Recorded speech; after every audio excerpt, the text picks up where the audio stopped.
விழுந்துடுறா. உடனே ஹீரோ என்ன பண்றாரு, அவ காலுக்கு பேண்டேஜ் போட்டு விடுறாரு. அதெல்லாம் யோசிச்சு பார்த்துட்டு, ஓ அப்ப போட்ட பேண்டேஜ் நான் அங்க தொலைச்ச ஹெட்செட் இதுதானா அப்படின்னு சொல்லிட்டு ஆச்சரியத்தோட சந்தோஷத்தோட பார்த்துட்டு இருக்கா. இது எப்படி கிடைச்சது, உனக்கு யார் கொடுத்தது, இது எந்த பொண்ணோடது அப்படின்னு கேக்குறா. உடனே ஹீரோ அங்கிருந்து வேகமா ஓடி வந்து, இது அந்த ஸ்கூல் காம்பவுண்ட்ல கிடந்ததுப்பா, அது ஒரு லேடி டீச்சர் கொடுத்தாங்க போல, எனக்கு சரியா ஞாபகம் இல்லை யார் கொடுத்ததுன்னு, ஏதோ ஸ்டூடெண்ட் கொடுத்தாங்கன்னு நினைக்கிறேன். அப்படி என்னென்னமோ சொல்லி மடிப்பிட்டு அந்த பாட்டி கேட்குற ஹெட்செட்டை எடுத்து உள்ள டிராவுக்குள்ள வைக்கிறாரு. அதை பார்த்து ஹீரோயின், நீ இப்போ எதுக்கு அதை எடுத்து உள்ள வைக்கிற அப்படின்னு கேட்குறா. சரி ஓகே நீ போய் தூங்கு, நான் தூங்கிக்கிறேன் அப்படின்னு சொல்றான். இப்போ ஹீரோ வந்து குட் நைட் சொல்லிட்டு அப்படியே அங்கிருந்து போயிடுறாரு. இப்போ மறுநாள் காலையில ஹீரோ அப்படியே சீக்கிரமா ஏர்லியா எழுந்து தூங்கி எழுந்து வேலைக்கு கிளம்பிடுறாரு. கிளம்பிட்டு நம்ம ஹீரோயினோட ரூமுக்கு வந்து பார்த்தா அந்த விண்டோ ஓப்பன்லயே இருக்கு. அந்த விண்டோவை க்ளோஸ் பண்ணி விட்டுட்டு அந்த துணியெல்லாம் எடுத்து மூடி வச்சுட்டு நம்ம ஹீரோயினுக்கு அப்படியே பெட்ஷீட் எடுத்து போத்தி விடுறாரு. அப்படி போத்தி விட்டுட்டு அப்படியே மெதுவா கீழே உட்காந்து அவளுடைய முகத்தை பார்த்துட்டு இருக்காரு. இப்போ அவளுடைய முகத்துல முடி வந்து அப்படியே விலகி இருக்கு. அதெல்லாம் ஒதுக்கி வச்சுட்டு அவளுக்கு உடம்பு சரியில்லையா, ஃபீவர் அடிக்குதா அப்படின்னு சொல்லிட்டு அவர் நெத்தியில கை வச்சு பாக்குறாரு. அவளோட டெம்பரேச்சரும் இவரோட டெம்பரேச்சரும் சரியா இருக்கான்னு சொல்லிட்டு அவரோட நெத்திலையும் கை வச்சு பாக்குறாரு. இப்படி பார்த்துட்டு பக்கத்துல சின்னதா ஒரு லைட் எரியுதுங்க. அந்த லைட்டையும் ஆஃப் பண்ணிட்டு ஹீரோயின் நல்லா நிம்மதியா தூங்கட்டும்னு சொல்லிட்டு அங்கிருந்து ஒர்க்குக்கு கிளம்பிடுறாரு. இப்ப மறுநாள் காலையில ஹீரோட அம்மா என்ன பண்றாங்க, இவங்க எல்லாருக்கும் சமைக்கிறதுக்காக பூசணிக்காய், கேரட், காளான் அப்படின்னு சொல்லிட்டு என்னென்னவோ பறிச்சிட்டு இருக்காங்க. பறிச்சுட்டு என்ன பண்றாங்க, வீட்டுல வந்து பாத்திரத்தெல்லாம் வாஷ் பண்ணிட்டு இருக்காங்க. இப்ப ஹீரோயின் அங்க வந்து, நான் ஏதாவது உங்களுக்கு ஹெல்ப் பண்ணணுமா அப்படின்னு கேக்குறான். அவங்க அம்மாவும் என்ன சொல்றாங்க, அதெல்லாம் ஒண்ணு வேணாம் அப்படின்னு சொல்றாங்க. பரவாயில்ல கொடுங்க, நான் எதா இருந்தாலும் ஒழுங்கா பண்ணுவேன், நல்லா பண்ணுவேன் அப்படின்னு சொன்ன உடனே அவங்க என்ன பண்றாங்க, கேரட் எடுத்து கொடுத்துட்டு இந்த கேரட்டை கட் பண்ணுமா அப்படின்னு கொடுக்குறாங்க. அவ என்ன பண்றா, ஆடை வெட்டுற மாதிரி அந்த கேரட்டை வெட்டுறான். இதை பார்த்துட்டு ஐயோ நிறுத்துமா, என்னம்மா இப்படி வெட்டுறா, இப்படிலாம் வெட்டக்கூடாது, சின்ன சின்னதா ஸ்லைஸா வெட்டணும் அப்படின்னு சொல்லிட்டு அவங்க வந்து வெட்டி காட்டுறாங்க. அவ வெட்டுறத பார்த்து இவளுக்கு அப்படியே ஆச்சரியமாயிருது. என்னங்க இந்த மாதிரி வெட்டுறீங்களே, செம்மையா வெட்டுறீங்க, இந்த மாதிரி நான் கேரட் கட் பண்ணி யாரையுமே பார்த்ததில்ல அப்படின்னு சொல்றான். அதுக்கு அவளும் என்ன சொல்றா, இதெல்லாம் ஒரு பிராக்டிஸ் தான், சின்ன வயசுல இருந்து சமைச்சிட்டே இருந்தனா அதுவே வந்து பழகிருச்சு அப்படின்னு சொல்ல, அதை பார்த்துட்டு அவன் என்ன கேக்குறா, இது மட்டும் தான் தெரியுமா, வேற ஏதாவது வித்த வச்சிருக்கீங்களா அப்படின்னு கேக்குறா. உடனே அவன் என்ன சொல்றான், இந்த முட்டை இருக்குல்ல அதெல்லாம் வச்சு வேற லெவல்ல ஸ்டைலா ஓபன் பண்ணுவோமா அப்படின்னு சொல்றாங்க. எங்க பண்ணி காட்டுங்க அப்படின்னு கேட்கும் போது அப்படியே அந்த முட்டையை எடுத்து உடைக்கிறா பாருங்க. சமையல்காரனே தோத்துருவான் போல இருக்கு, வேற லெவல்ல வித்த காமிக்கிறா. இதை பார்த்துட்டு நீங்க செம்மையா பண்றீங்க, அமேசிங்கா பண்றீங்க, இப்படி நான் பார்த்ததே இல்லை அப்படின்னு சொல்ல, உடனே அந்த இடத்துல நம்ம ஹீரோயினோட அம்மா என்ட்ரி கொடுக்குறாங்க. இவங்களுக்கு ஹீரோயினும் அவளும் நல்லா பேசிட்டு இருக்கிறது சுத்தமா பிடிக்கவே இல்லை. கோச்சிக்கிட்டு வெளியில வந்து யாருக்கோ ஃபோன் பண்ணி பேசிட்டு இருக்கா. இப்படி இவ பேசிட்டு இருக்கும் போது நம்ம ஹீரோட அக்கா என்ன பண்றா, அவளுடைய செருப்பா கழுவிருப்பா இல்லையா, அந்த ஹீல்ஸ் வச்ச செருப்பை அதை எடுத்துட்டு வந்து அவங்க கிட்ட கொடுத்துட்டு, இதை சுத்தமா வாஷ் பண்ணிட்டேன், இப்போ நீங்க யூஸ் பண்ணிக்கலாம் அப்படின்னு சொல்றான். பட் அவன் என்ன சொல்றா, இது எனக்கு வேணாம் நீயே வச்சுக்கோ அப்படின்னு சொல்றான். என்னது எனக்கா, இவ்வளோ எக்ஸ்பென்சிவான செப்பல் எனக்கா அப்படின்னு கேக்குறான். ஆமா நீயே வச்சுக்கோ அப்படின்னு சொல்லும் போது, சரி ஓகே நான் இந்த செப்பலை வச்சுக்கிறேன், அதுக்கு பதிலா நான் வேணா என்னோட ஷாப்பை கூட்டு போய் உங்களுக்கு முடி வெட்டி விடுறேன் அப்படின்னு சொல்லிட்டு அவளை கூட்டு போயிட்டு உங்களுக்கு என்ன மாதிரி ஹேர் ஸ்டைல் வேணும் அப்படின்னு கேக்குறா. இப்படி இவ கேட்டுட்டே இருக்கும்போது எப்பயுமே ஒரு 4 பேர் 4 விதமா பேசுறவங்க அவங்க வந்திருப்பாங்க இல்லையா, அவங்க 4 பேர் அந்த இடத்துக்கு வராங்க. வந்து கண்ட மேனிக்கு பேசிக்கிட்டே இருக்காங்கப்பா. இவங்களோட அம்மா இங்க உட்காந்து இருக்காங்கன்னு உங்களுக்கு தெரியல, வேற யாரும் நினைச்சிட்டு கண்ட மேனிக்கு பேசிக்கிட்டே இருக்காங்க. அவளுக்கு சுத்தமா பிடிக்கல இவங்க சத்தம் போடுறது, அவளுக்கு காதுல ஏதோ இரிட்டேட் பண்ற மாதிரியே இருக்கு. இங்க வந்த லேடிங்க எதை பத்தி பேசிட்டு இருக்காங்க அப்படின்னா, நம்ம ஹீரோயினோட ஃபேமிலி இந்த லாஸ் ஆயிரும் இல்லையா, அதை பத்தி தான் பேசி கழுவி ஊத்திட்டு இருக்காங்க. அந்த பொம்பளை மட்டும் இங்க வந்தான்னு வச்சுக்கோயேன், அவளை மட்டும் நான் பார்த்தேன்னு வச்சுக்கோயேன், அப்படி இப்படி என்னென்னவோ பேசிட்டு இருக்கா. உடனே அவ திரும்பி, நான் இங்கதான் இருக்கேன், இப்ப என்ன பண்ண போறீங்க என்ன அப்படின்ற மாதிரி கேக்குறா. ஃபர்ஸ்ட் என்ன நடந்துன்னு தெரிஞ்சுக்கோங்க, அதுக்கப்புறம் ஒருத்தவங்களை பத்தி தப்பா பேசுங்க, எனக்கு முடியும் வெட்ட தேவல ஒண்ணு வெட்ட தேவல அப்படின்னு சொல்லிட்டு அதை தூக்கி போட்டுட்டு அங்கிருந்து போயிடுறான். இப்படி போயிட்டே இருக்கும் போது ஹீரோட அம்மா என்ன சொல்றாங்க, மேம் பிரேக்ஃபாஸ்ட் ரெடி ஆயிடுச்சு வந்து சாப்பிடுங்க அப்படின்னு சொல்றாங்க. நீங்க சாப்பிடுற மாதிரி ஜூஸ், நூடல்ஸ் எல்லாமே இருக்கு. அதே மாதிரி அவங்க கேட்ட மாதிரி அந்த ஆக்வா மினரல் வாட்டர் இருக்கு இல்லையா, அதையும் வாங்கி வச்சிருக்காங்க. பட் அவன் என்ன சொல்றான்னா, எனக்கு இப்ப சாப்பாடு வேணாம், நான் அப்புறமா சாப்பிட்டுக்கிறேன் அப்படின்னு சொல்லிட்டு போயிடுறான். இப்போ அப்படியே மறுநாள் காலையில இந்த வில்லான் இருக்கானே யங்ஷங், இவன் என்ன பண்றான், கார்ல வந்து இறங்குறான். இப்போ இவன் தாங்க நியூ சிஇஓ இந்த கம்பெனிக்கு. வந்து இறங்கினோடனே எல்லா பிரஸும் போயிட்டு அவன்கிட்ட பேட்டி எடுக்கிறாங்க, போட்டோ எடுக்கிறாங்க, சேர்மன் எப்படி இருக்காங்க அப்படிலாம் கேக்குறாங்க. பட் எதுவுமே பேசாம இவர் பாட்டு உள்ள போய் மீட்டிங் அட்டன் பண்ணிட்டு இருக்காரு. மீட்டிங்ல என்ன சொல்றாரு அப்படின்னா, நம்ம அப்ராட்ல வந்து 140 மில்லியன் அளவுக்கு இன்வெஸ்ட் பண்ணி பிசினஸ் பண்ண போறோம், அது ஸ்டாக் மார்க்கெட்ல பிசினஸ் பண்ண போறோம் அப்படின்னு சொல்றாரு. இப்போ அவர் தனியா வந்து அவருடைய அசிஸ்டன்ட் கிட்ட பேசிட்டு இருக்காரு. இப்போ நம்ம ஹீரோ அங்க என்ட்ரி கொடுக்குறாரு. அவர் வந்து என்ன சொல்றாரு, நான் சேர்மேனா மீட் பண்ணணும் அப்படின்னு சொல்றாரு. அதுக்கு இவன் என்ன சொல்றானா, நீ எந்த தகுதியில வந்து சேர்மேனை மீட் பண்ணணும்னு கேக்குற, நீ யாரு அப்படின்னு கேட்கும்போது, நான் வந்து குயின்ஸ் கம்பெனியோட பர்சனல் அட்வைசர், அது மட்டும் இல்லாம நான் ஏஎன்னோட ஹஸ்பண்ட் அப்படின்னு சொல்றாரு. இவனுக்கு தெரியாது ஹீரோயினோட ஃபேமிலியை ஹீரோவோட வீட்டில் தான் இருக்காங்க அப்படின்னு சொல்லிட்டு. இப்போ ஹீரோ இவங்கிட்ட பொய்யா நிறைய விஷயம் சொல்றாரு. என்ன அப்படின்னா, இது வரைக்கும் அந்த கம்பெனியில் ஒர்க் பண்ணேன், ஆனால் எனக்கு எந்த சேலரி இன்க்ரிமெண்ட்டும் கொடுக்கல, என்ன ஒரு நாயை ட்ரீட் பண்ணுற மாதிரி பண்ணாங்க அப்படி இப்படின்னு சொல்லிட்டு அவங்கள பற்றி தப்பு தப்பாக சொல்கிறாரு. ஏன் இப்படி சொல்கிறாரு அப்படின்னு பார்த்தீங்கன்னா, அப்போ தான் அவருக்கு அங்கே வேலை கொடுப்பாங்க, அங்கே நடக்கிறதெல்லாம் அவர் தெரிஞ்சுக்கலாம், அதுக்காக தான் அப்படி சொல்லுவார். அவனும் என்ன சொல்கிறான், சரி ஓகே நீ போ, பட் வந்து உன்னோடைய ஜாப் கிடையாது, உனக்கு வேற ஒரு வேலை கொடுக்குற அப்படின்னு சொல்கிறாரு. சொல்லிட்டு அவள் எங்கே அவனுக்கு தெரியும் தானே, நேற்று வந்து அவளை பிக்கப் பண்ணிட்டு போனியே, அவள் எங்கே அப்படின்னு கேட்கும் போது, எனக்கு அவள் எங்கே இருக்கான்னு தெரியாது, அவங்க எங்க இருக்காங்கன்னே எனக்கு தெரியாது அப்படின்னு ஹீரோ சொல்றாரு. நேத்து வந்து பிக்கப் பண்ணிட்டு போனா, ஆனா எங்க இருக்குன்னு தெரியாது, இதை நான் நம்பணும் அப்படின்னு சொல்லிட்டு யங்ஷங் சிரிக்கிறான். ஆமா சார், நான் தான் கூட்டு போனேன், பட் வந்து அவங்க பாதியிலேயே கார்ல இருந்து இறங்கிட்டாங்க, என்ன அவங்க நம்பவே இல்லை அப்படின்னு சொல்றாரு. அதுக்கு அவனும் என்ன சொல்றான், சரி ஓகே நீ போ அப்படின்னு சொல்றான். நம்ம ஹீரோ அப்படியே அங்கிருந்து வெளியில வராரு. செம்ம காண்டாவது நம்ம ஹீரோக்கு, என்னடா இவங்கிட்ட எல்லாம் நம்ம கை கட்டி வேலை பார்க்கணுமா அப்படின்னு சொல்லிட்டு கடுப்புலயே வெளியில வராரு. இப்போ இந்த டெம்பரவரி சேர்மன் இருக்கால, இந்த ஏமாத்தி எல்லாத்தையும் வாங்கிட்டாலே அவ அங்க வரா. அவளுக்கு அந்த ஸ்பை இருக்காளே, அவ டீ போட்டு வச்சிருக்கா.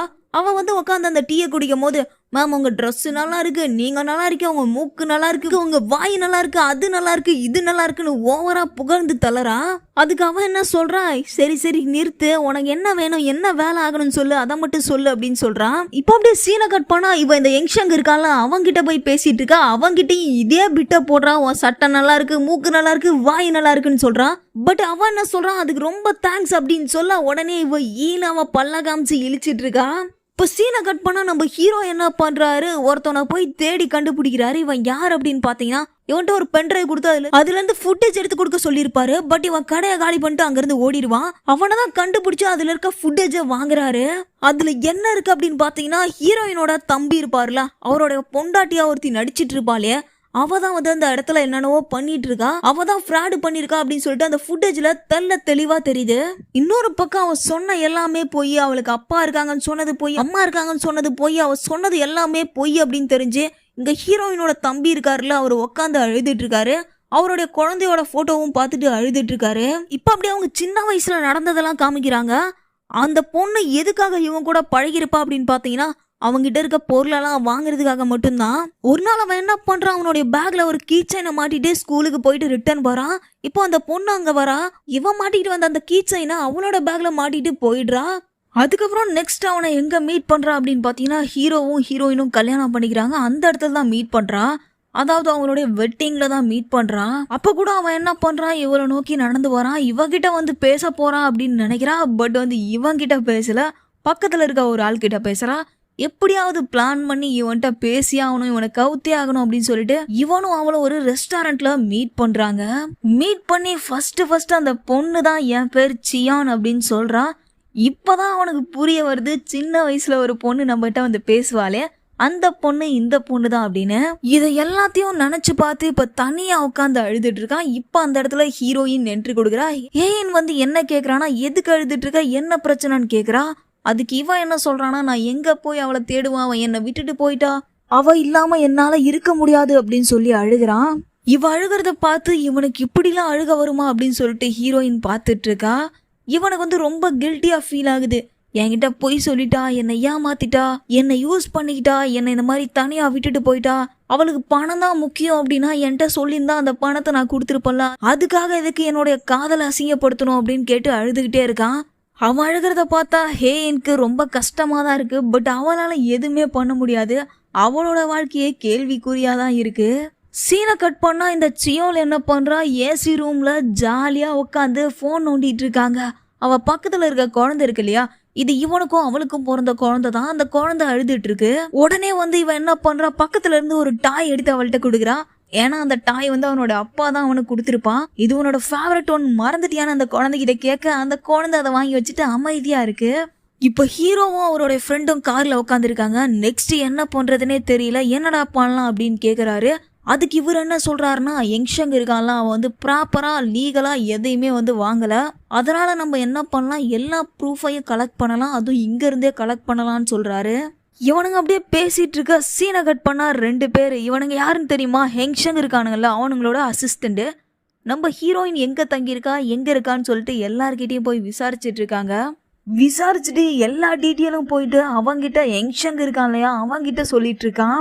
இப்ப ஹீரோ ரோட்ல அப்படியே நடந்து போயிட்டு இருக்காரு. இப்ப வந்து அங்க இருக்க மக்கள்லாம் என்ன பண்றாங்க, முட்டை தக்காளி எல்லாம் தூக்கி போட்டு போராட்டம் பண்றாங்க. நீயும் அந்த வீட்டுல கல்யாணம் பண்ண ஒரு பையன் தானே, என்னுடைய பணத்தெல்லாம் ரிட்டர்ன் கொடுறா அப்படின்னு சொல்லிட்டு அவங்க போராட்டம் பண்ணிட்டு நம்ம ஹீரோவையும் எதிர்த்து போராட்டம் பண்றாங்க. இப்ப கூட அந்த அவருடைய ஃப்ரெண்டு என்ன சொல்றாரு, இப்ப என்ன பண்றதுன்னு தெரியல, நெக்ஸ்ட் என்னடா பண்றது அப்படின்னு கேக்குறாரு. அவரே முடிவு பண்ணி என்ன சொல்றாருன்னா, இவன் ஜஸ்ட் அந்த கம்பெனிலயும் அந்த வீட்லயும் வேலை தான் செஞ்சுட்டு இருந்தான், பட் அவங்களுக்கு இவங்களுக்கும் வேற எந்த சம்மந்தமும் இல்லை அப்படின்னு சொல்றான். நம்ம ஹீரோ நிறைய எக்ஸ்பிளைன் பண்ண வராரு, பட் அங்க இருக்க மக்கள் அதெல்லாம் கண்டுக்க மாட்டாங்க. திரும்ப திரும்ப அந்த முட்டையை தூக்கி வீசிக்கிட்டே இருக்காங்க. இப்ப இந்த வில்லேஜ காமிக்கிறாங்க. இந்த வில்லேஜ்ல ஹீரோயினோட அப்பா வெளியில வந்து நின்று அவருடைய டைரக்டர் அங்க ஒர்க் பண்ண எல்லாருக்கும் கால் பண்ணி பாக்குறாரு, பட் யாருமே காலை பிக் பண்ண மாட்டாங்க. மூட் ஆஃப் ஆகி அங்கவே நின்றுட்டு இருக்கும் போது ஹீரோவோட அப்பா வந்து அப்படியே டிராக்டர் ஓட்டிட்டு விவசாயம் பண்ணிட்டு அந்த பக்கம் வராரு. இவர் மூட் ஆஃப் ஆகி நிக்கிறத பார்த்துட்டு இவரை கூட்டு போயிட்டு ஒரு கூடாரத்துல உட்கார வச்சு அப்படியே ஜாலியா பேசிட்டு இருக்காங்க. இந்த வில்லேஜ் அந்த வயல்வெளி சுத்தி அப்படியே நேச்சுரா இருக்கிறதுக்கு பாக்குறதுக்கே சூப்பரா இருக்கு அப்படின்னு அவர் சொல்றாரு. இப்படி அவங்க 3 பேர் பேசிட்டு இருக்கும் போது வில்லேஜ் எல்லாம் காஸ்ட்லி சரக்குலாம் கிடைக்காதுங்க, வெறும் கல்லு களி அதுதான் கிடைக்கும். அந்த கல் அப்படியே 3 பேர் சேர்ந்து குடிக்கிறாங்க. அந்த காஸ்ட்லி சரக்கை விட இந்த கல்லுக்கு 100 மடங்கு பவர் அதிகம்னு அவருக்கு தெரியாது. ஒரே மடக்கா ஃபுல் அண்ட் ஃபுல் குடிச்சிடுறாரு. இப்ப நைட் ஆயிருது, அவரால் நிக்கவே முடியாத அளவுக்கு போதையில தடுமாறுறாரு. நம்ம ஹீரோவோட அப்பா தான் என்ன பண்றாரு, அவரை கை தாங்களா கூட்டு வராரு. பட் அவர் வழியில நின்று சின்ன குழந்தை மாதிரி என்ன பண்றாரு, எனக்கு இன்னும் நிறைய சரக்கு வேணும்பா, நான் இங்கவே குடிக்கதான் போறேன், நான் வீட்டுக்கு வரல நடம் பிடிக்கிறாரு. இப்ப அப்படியே அந்த குடி போதையில அவருக்கு இருக்க கஷ்டத்தை எல்லாத்தையும் அவர்கிட்ட சொல்றாரு. இன்னைக்கு என்ன நடந்தது தெரியுமா, என்னுடைய 20-30 வருஷம் ஃப்ரெண்ட்ஸ் யாருமே வந்து நான் ஃபோன் பண்றதை எடுக்கவே இல்லை, ஏன்னா நான் இன்னைக்கு இந்த மாதிரி நிலைமையில இருக்கேன்னு சொல்லிட்டு யாருமே என்கிட்ட பேச மாட்டாங்க. ஆனா அப்ப என்கிட்ட அவ்வளோ பணம் இருக்கும், அவங்களுக்குலாம் அவ்வளோ பணம் செலவு பண்ணுவேன், இருந்தாலுமே அவங்க என்னை இப்போ மதிக்காம போயிட்டாங்கன்னு சொல்லி புலம்புறாரு. அதுக்கு நம்ம ஹீரோவோட அப்பா என்ன சொல்றாருன்னா, பணம் காசு எல்லாம் பாக்கெட்ல இருக்கும் போது வரவங்க ஃப்ரெண்ட்ஸ் இல்லைங்க, எதுவுமே இல்லாத போது வந்து நிக்கிறான் பாரு, அவன் தான் ஃப்ரெண்டு அப்படின்னு சொல்றாரு. இப்ப ஹீரோயின் என்ன பண்றா, அப்படியே காத்தாட வெளியில நடந்து வந்து போன் எடுத்து பார்த்துட்டு இருக்கா. அப்ப அந்த இடத்துல ஒரு குட்டி பையன், எப்பயுமே அந்த வீட்டுல இருப்பான்ல, அந்த பையன் வந்து ஹாய் எப்படி இருக்கீங்க, என்ன காத்தாட வெளியில வந்துட்டீங்களா, நல்லா ஜாலியா என்ஜாய் பண்ணுங்க, நான் போயிட்டு வரேன் அப்படின்னு சொல்லிட்டு அவங்களுக்கு பாய் சொல்லிட்டு அவன் அங்க இருந்து கிளம்புறான். இப்ப அவன் கிளம்பின உடனே ஹீரோயினை சுத்தி இருக்க எல்லா லைட்டும் 1 by 1 ஆஃப் ஆகுது. இவளுக்கு ஒண்ணுமே புரியல. எப்பவுமே இவளுக்கு ஒரு இலூஷன் வரும்ல, அந்த மாதிரி ஒரு ஃபீல் ஆகுது.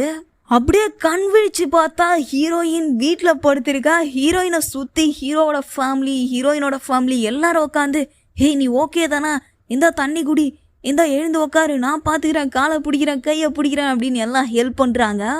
அவங்க அப்பாவும் என்னாச்சு ஏதாச்சுன்னு பதறாரு. பட் அவங்க அம்மா என்ன சொல்றா, சரியா தூங்கி இருக்க மாட்டான், அதனாலதான் கீழே விழுந்திருப்பா அப்படின்ற மாதிரி சொல்றா. இப்ப ஹீரோயினோட அம்மா என்ன சொல்றாங்க, அதெல்லாம் ஒன்றும் கிடையாது, உன் முகமே ஒரு பேய் அரைஞ்ச மாதிரி இருக்கு, நாளைக்கு பேக் வந்ததுக்கு அப்புறம் கண்டிப்பா ஹாஸ்பிட்டலுக்கு போகலாம் அப்படின்னு சொல்றாங்க. இப்ப ஹீரோயினோட அம்மா வெளியில வந்த உடனே பியோம் இருக்காளா, அவ என்ன சொல்றா, எதுக்கு அவளை பார்த்து அப்படிலாம் பேசுறீங்க, அவளே உடம்பு சரியில்லாம மனசுடைஞ்சு போயிருக்கா, நீங்க வேற அவளை காயப்படுத்துற மாதிரி பேசுறீங்களே, உங்களுக்கே நல்லா இருக்கா அப்படின்னு கேக்குறா. இவ எவ்வளவு சொல்ல முன் வரா, பட் அவ வந்து எதையுமே கேட்க மாட்டான். ஏன்னா அவங்களுக்கு தெரியாது நம்ம ஹீரோயினுக்கு உடல்நிலை சரியில்லை அப்படின்ட்டு, அதாவது பிரெயின் டூமர் அப்படின்ற ஒரு ப்ராப்ளம் இருக்குன்னு தெரியாது. அவ எவ்வளவோ சொல்லியும் கேட்காம அவ பாட்டு உள்ள நடந்து போயிடுறா. இவளுக்கு மூட் ஆஃப் ஆகி இங்கவே கீழே உட்காந்துடுறா.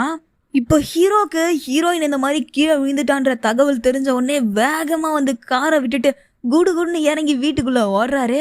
ஓடி போயிட்டு ஹீரோயின் கையை பிடிச்சி கூட்டு போயிட்டு அந்த ரூம்குள்ள உட்கார வச்சுட்டு, நாளைக்கே உன்னுடைய டாக்டரை கூப்பிடுறா, உனக்கு என்ன ஆச்சுன்னு பார்க்கலாம் அப்படின்னு சொல்றாரு. அதுக்கு இவளும் என்ன சொல்றா, ஃபர்ஸ்ட் நீ உட்காரு அப்படின்றா. உட்கார வச்சு என்ன கேக்குறானா, உன்னை யாராவது முட்டையாலே அடிச்சாங்களா அப்படின்னு கேக்குறா. எப்படி இவளுக்கு தெரியும் அப்படின்னு பாத்தீங்கன்னா, அந்த கம்பெனில இவ ஒரு ஸ்பைய செட் பண்ணி வச்சிருக்கா. இந்த ஸ்பை யாருன்னு கொஞ்சம் திங்க் பண்ணி பாத்தீங்கன்னா, ஆல்ரெடி இந்த கம்பெனில அவ ஒர்க் பண்ணிட்டு இருப்பா. அந்த பொண்ணுதான். அவதான் என்ன பண்ணுவா, ஹீரோ மேல இந்த மாதிரி முட்டையாலே அடிச்சிட்டாங்க, நிறைய மக்கள் முட்டைய தூக்கி அவர் மேல வீசிட்டாங்க அப்படின்றத ஹீரோயின் கிட்ட சொல்லுவா. என்ன நடந்திருக்கு அப்படின்ற மாதிரி நம்ம ஹீரோ கிட்ட கேட்க, அவரும் அங்க நடந்த எல்லாத்தையும் சொல்றாரு. எல்லாருமே ஃப்ராட் பண்ணி நம்மள்ட்ட இருந்து எல்லாத்தையும் பறிச்சுட்டாங்க இல்லையா, இப்போ எல்லாம் கூடிய சீக்கிரம் நான் எல்லா எவிடன்ஸையும் கலெக்ட் பண்ணிடுவேன், அதுக்கப்புறம் எல்லாமே சரியாயிரும். ஓகே ஷோர், அது வரைக்கும் நான் பொறுத்துக்கிறேன். அதே மாதிரி நீ ஆசைப்பட்ட மாதிரி உனக்கு கண்டிப்பா நான் டிவோர்ஸ் கொடுப்பேன், நீ கவலைப்படாதன்னு சொல்றா. அதை கேட்டு நம்ம ஹீரோவோட முகம் வாடி போகுது, அப்படியே அமைதியா இருக்காரு. இதை கேட்கும் போது ஹீரோக்கு ஹீரோயினுக்கு 2 பேருக்குமே கஷ்டமா இருக்குங்க. ரொம்பவே ஃபீல் பண்றாங்க. பட் வெளியில மட்டும் டிவோர்ஸ் கொடுத்துக்கலாம், பிரிஞ்சிடலாம் அப்படின்னு சொல்றாங்க. மனசளவுல 2 பேரையும் ஒருத்தவங்க ரொம்ப நேசிச்சுட்டு தான் இருக்காங்க. இப்ப இந்த யங்ஷங் இருக்கான்ல, இவன் என்ன பண்றான், நம்ம ஹீரோயினும் ஹீரோவும் ஒரு வீட்டுல வாழ்ந்துட்டு இருப்பாங்கல்ல, அந்த வீட்டுக்கு போய் பாக்குறான். அங்க ஹீரோயினோட பர்ஸ் இருக்கு. அந்த பர்ஸ்ல இருந்து அவன் எப்பயுமே யூஸ் பண்ற அந்த மெடிக்கல் கார்டு இருக்கும் இல்லையா, அதை எடுத்துட்டு போறான். இப்ப ஹீரோ என்ன பண்றாரு, நேத்து நைட்டு ஹீரோயினுக்கு இந்த மாதிரி ஒரு ஹில்னஸ் வந்திருக்கும் இல்லையா, அதனால அவளை கூட்டு வந்து அந்த மெடிக்கல் சென்டர்ல விட்டுட்டு போறாரு. இன்னொரு பக்கம் இந்த யங்ஷங் என்ன பண்றான், அந்த கார்டை எடுத்துட்டு போயிட்டு செக் பண்ணி பாக்குறான். அப்படி செக் பண்ணி பார்க்கும்போது அவளுக்கு பிரெயின் டூமர் அப்படின்ற ஒரு நோய் இருக்கு. அது மட்டும் இல்லாம அவள் லாஸ்ட் 3 மந்த் மட்டும் தான் உயிரோட இருப்பா. இன்னும் எக்ஸெட்ரா அவளுக்கு என்னென்ன ட்ரீட்மெண்ட் பண்ணாங்களோ எல்லாமே அதுல இருக்கு. இதை பார்த்த உடனே அவனுக்கு அப்படியே ஒரு மாதிரி பதட்டமாயிருது. நில தடுமாறி போய் நிப்பாங்கன்னு சொல்லுவாங்க இல்லையா, அந்த மாதிரி நிலை தடுமாறி போய் நிக்கிறாரு. இன்னொரு பக்கம் நம்ம ஹீரோயின் மாஸ்க் எல்லாம் போட்டுட்டு கேப் எல்லாம் போட்டுட்டு யாருக்குமே அவன்ற அடையாளம் தெரியாத அளவுக்கு அந்த ஹாஸ்பிட்டலுக்குள்ள வரா. இப்ப இந்த யங்ஷங் இருக்கான்ல, அவன் என்ன பண்றான், நம்ம எப்பயுமே ஹீரோயின் ட்ரீட்மெண்ட் பண்ணிக்கிற ஒரு டாக்டர் இருப்பாள்ல, அவர்கிட்ட போய் இந்த ஷீட்டை கொடுத்துட்டு என்கிட்ட இப்பவே சொல்லுங்க, இவளுக்கு என்னாச்சு, இவ எப்ப வந்தா, இவ எங்க இருக்கா அப்படின்ற மாதிரி கேக்குறான். இன்னொரு பக்கம் நம்ம ஹீரோயின் அதே ஹாஸ்பிட்டல்ல ட்ரீட்மெண்ட் எடுத்துட்டு இருக்கா. இப்ப ட்ரீட்மெண்ட் முடிச்சுட்டு வெளியில வந்தோடனே நம்ம ஹீரோ வேகமா வந்து அவளை கூட்டு போக வராரு. ஹீரோயினும் என்னாச்சு, ஏன் இங்க வந்தா, நீ ஒர்க்குக்கு போக வேண்டியதானே அப்படின்னு சொல்றா. அப்போதான் அவன் சொல்றான், டாக்டர் கால் பண்ணாரு, யங்ஷங் இங்க வந்தானா, அதனாலதான் நான் அவனை கூட்டு போக வந்தேன் அப்படின்னு சொல்றாரு. மூட் ஆஃப் ஆன யங்ஷங் என்ன பண்றான், நேரா கிளம்பி அவனோட ஆஃபீஸ்க்கு போயிடுறான். அந்த டாக்டர் அவர்கிட்ட என்ன சொல்லியிருப்பாரு அப்படின்னா, நீங்க அவனோட ஃபேமிலியே இல்லை சார், எங்களுடைய ஹாஸ்பிட்டல்ல இருக்க பேஷண்டோட டீட்டெயில்ஸை நாங்க வேற யார்கிட்டயும் சொல்ல மாட்டோம் அப்படின்றாரு. இப்ப சீனை கட் பண்ணா அப்படி அந்த வில்லேஜ்ல ஹீரோவோட அப்பாவும் அவரோட தம்பியும் உட்காந்துருக்காங்க. இப்ப நம்ம பியோம் இருக்கால, அவ அப்படியே அங்க மெதுவா நடந்து வரான். நடந்து வந்துட்டு உங்ககிட்ட ஒன்று கேட்கணும், இங்கே ஒரு பாட்டிமாவும் அவங்களுக்கு ஒரு பையனும் இருப்பாங்க, அவங்களோட வாய்ஸ் கூட கியூட்டா இருக்கும் அப்படின்னு சொல்றான். அதுக்கு அவங்க என்ன சொல்றாங்க, அப்படிலாம் இங்க யாரும் இல்லையே அப்படின்னு சொல்றாங்க. இவங்க யாரை கேட்கறாங்க அப்படின்னு பாத்தீங்கன்னா, எபிசோடோட ஸ்டார்டிங்ல இவங்க ஒரு பாட்டிமா கிட்டயும் ஒரு பையன்கிட்டயும் பேசிட்டு இருப்பாங்க இல்லையா, அவங்களதான் கேக்குறாங்க. இப்ப அப்படியே இவங்க பேசிக்கிட்டே இருக்கும்போது நம்ம ஹீரோவும் நம்ம ஹீரோயினும் அப்படியே கார்ல வந்து இறங்குறாங்க. எல்லாரும் ஓகேவா, உடம்புலாம் ஓகேவா அப்படின்னு கேட்டுட்டு, அதே மாதிரி ஹீரோவோட அம்மா என்ன சொல்றாங்க, சரி நீங்க வந்த டைம் கரெக்ட் டைமா போச்சு, டின்னர் ரெடி ஆயிடுச்சு, வாங்க எல்லாம் சாப்பிடலாம், கரெக்டான டைமுக்கு வந்துட்டீங்க, ஃபுட்டும் கரெக்டா ரெடி பண்ணிட்டு அப்படின்னு சொல்றா. அப்படியே எல்லாரும் மொத்தமா சாப்பிடுறதுக்காக போறாங்க. இப்ப சீனை கட் பண்ணா யங்ஷங் இருக்கால, இப்பதான் இவன் அவங்க அம்மாவும் அந்த சேர்மேனும் அங்க இருக்காங்க. அங்க போய் பாக்குறான். அங்க போய் பார்த்ததும் அவங்க அம்மா என்ன சொல்றா, நீ போயிட்டு டிபார்ட்மெண்டல் ஸ்டோரை பாருன்னு சொல்றாங்க. பட் இவன் சொல்றானா, அது நான் பார்க்க மாட்டேன், ஹே என்ன வர சொல்லி அவளை வச்சு பாருங்க அப்படின்னு சொல்றான். சரி அதெல்லாம் இருக்கட்டும், அவர் அந்த கோமா ஸ்டேஜுக்கு போக வச்சதே நீங்க தான், அப்புறம் அவருக்கு இந்த அளவுக்கு கேர் பண்ணி எல்லாத்தையும் பார்த்துட்டு இருக்கீங்க அப்படின்னு கேட்கும் போது, இன்னும் லாஸ்ட் 3 மந்த்ல அவர் இறந்து போயிடுவாரு, அதுக்கு முன்னாடியாச்சும் நம்ம கொஞ்சம் நல்லா கேர் பண்ணி பார்த்துக்கலாம், அதனாலதான் பார்த்துட்டு இருக்கேன் அப்படின்னு அவ சொல்றான். அதாவது இந்த கதை எப்படி இருக்கு தெரியுங்களா, புல்லையும் கிள்ளி விட்டுட்டு தொட்டிலையும் ஆட்டி விடுவாங்கல்ல, அந்த மாதிரி பண்றா. இப்ப சீனை கட் பண்ணா நம்ம ஹீரோக்கு ஒரு மெசேஜ் வருது. அப்படியே திரும்ப சீனை கட் பண்ணா அந்த இடத்துல சேர்மேன் காணாம போயிடுறாரு. இதை பார்த்து பதறி போய் அவ என்ன பண்றா, யங்ஷங்க்கு கால் பண்ணி, ஹே சேர்மேன் எங்க இருக்காரு, அவர் இறந்துருவாரு, அவரை கொண்டு வந்து இங்க அட்மிட் பண்ணு அப்படின்னு சொல்றா. பட் யங்ஷங் என்ன சொல்றானா, அம்மா அவர் சேஃபா இருக்காரு, நான் பாத்துக்கிறேன், நீங்க போனை வைங்கன்னு சொல்லிட்டு அவருடைய போனை கட் பண்ணிடுறான். இப்ப ஹீரோ என்ன பண்றாரு, வீட்டுக்கு போறதுக்காக ஆபீஸ்ல இருந்து கிளம்புறாரு. இப்படி கிளம்பும் போது அவர் காரை யாரோ ஃபாலோ பண்ணி வராங்கன்னு தெரியுது. அவரு சிக்னல்ல நிக்கிறாரு, பின்னாடி வர கார்லாம் சிக்னல்ல நிக்குது. சரி சிக்னல் விட்டு கிளம்பும் போதும் அந்த கார் தனியா போகும்னு பார்த்தா இவர் கார் பின்னாடியே ஃபாலோ பண்ணி வருது. இப்ப உடனே அவர் என்ன பண்றாரு, சிக்னல்ல இருந்து யூட்டர்ன் எடுத்து போறாரு. அந்த கார் இவரை யூட்டர்ன் எடுத்து ஃபாலோ பண்ணிட்டு போகுது. அப்படியே சீனை கட் பண்ணா நம்ம ஹீரோயின் இருக்கால, அவ பொறுமையா அப்படியே கிளம்பி வரா. ஹீரோவோட அம்மா வந்து என்ன சொல்றாங்க, ஏன் இவ்வளவு லேட்டா வரீங்க, ஏற்கனவே உங்களுக்கு உடம்பு சரியில்லை, சீக்கிரம் வந்து சாப்பிடுங்கன்னு சொல்றாங்க. பட் ஹீரோயின் என்ன சொல்றா, ஹீரோ வரட்டும்னு அவர் கூடயே சேர்ந்து சாப்பிட்டுக்கிறேன்னு சொல்லிட்டு அவருக்காக வெயிட் பண்ணிட்டு இருக்கா. சீனை கட் பண்ணா இன்னொரு பக்கம் நம்ம ஹீரோ அந்த கார் கிட்ட இருந்து தப்பிச்சு போலான்னு பாத்துட்டு இருக்காரு. பட் அந்த கார் இவர் காரை ஃபாலோ பண்ணிக்கிட்டே வந்துட்டு இருக்கு. ஒரு வழியா அந்த காரை டைவர்ட் பண்ணிட்டு வேற ரூட்ல போயிடுறாரு. இன்னொரு பக்கம் நம்ம ஹீரோயின் என்ன பண்றா, நம்ம ஹீரோக்காக வெயிட் பண்ணிட்டு அவருக்கு கால் பண்ணிட்டு அப்படியே ரோட்டோரமா நடந்து வரா. அப்படி அவருக்கு கால் பண்ணிட்டே இருக்கும் போது முன்னாடி யாரோ நிக்கிற மாதிரி இருக்கு. அவங்களுடைய கையில அந்த போன் இருக்கு. நம்ம ஹீரோ தான் நிக்கிறாருன்னு நினைச்சிட்டு அவ கிட்ட போயிட்டு, ஹே என்ன பண்ற, நீ வந்துட்டியா, வா சாப்பிடலாம் அப்படின்னு கூப்பிடுறான். பட் அவ கிட்ட போக போக தான் தெரியுது, அங்க நிக்கிறது ஹீரோ இல்ல, அங்க நிக்கிறது யங்ஷங் தான் அப்படின்னு.